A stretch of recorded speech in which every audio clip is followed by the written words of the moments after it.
Hello everybody, it's Yashar here, back again with another video to help you experience something new today. In this video, I will quickly review SBK VR, which released recently on Oculus Store for Gear VR.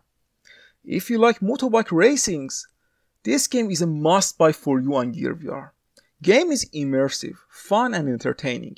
Graphics, sound effects, environment, bikes and riders, all of them looks very good and nearly realistic. You can play the game from two different camera angles and point of views. One is helmet view, which is more immersive, and another one is a third-person view when you can see yourself and your bike.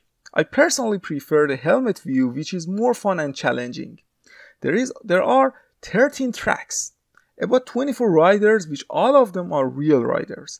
And there are 3 different game modes, which includes championships, where you can become the Superbike world champion, quick race and time attack. You need a gamepad to play this game, so you can't play the game with your Gear VR motion controller. If you have a gamepad, then controls feels natural. You can easily switch between different camera angles, accelerate and use the brake. The AI in this game works really good and they can definitely compete with you, especially if you increase the difficulty level. Another major credit to developers is the crash scenes.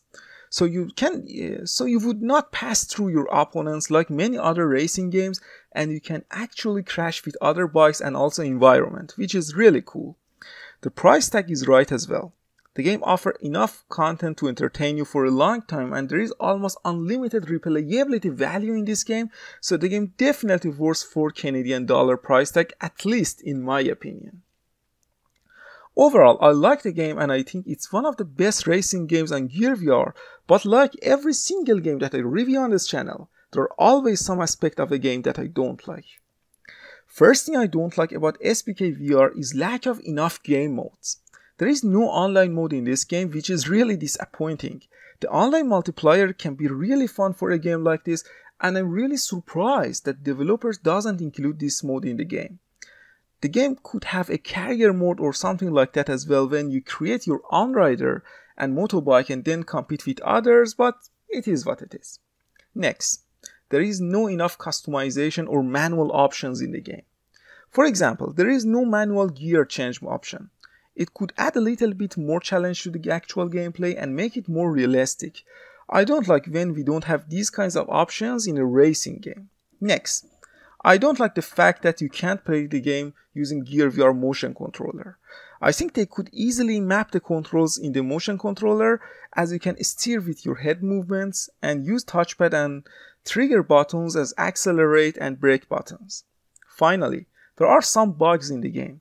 For example, sometimes when you crash with other bikers, it's weird that you move forward a little bit and restart the game without being penalized for the crash. It's actually beneficial sometimes to crash with others, as you can go forward a little bit instead of slowing down, which is definitely a bug in the game. My final verdict for SBK VR is an 8 out of 10.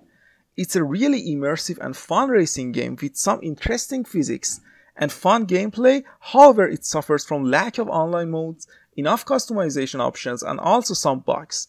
If developers can fix all of these bugs and add an online multiplayer mode, then I would like to increase the game score by 1 and give it a 9 out of 10. But until that time, I see you guys in the next review. Farewell.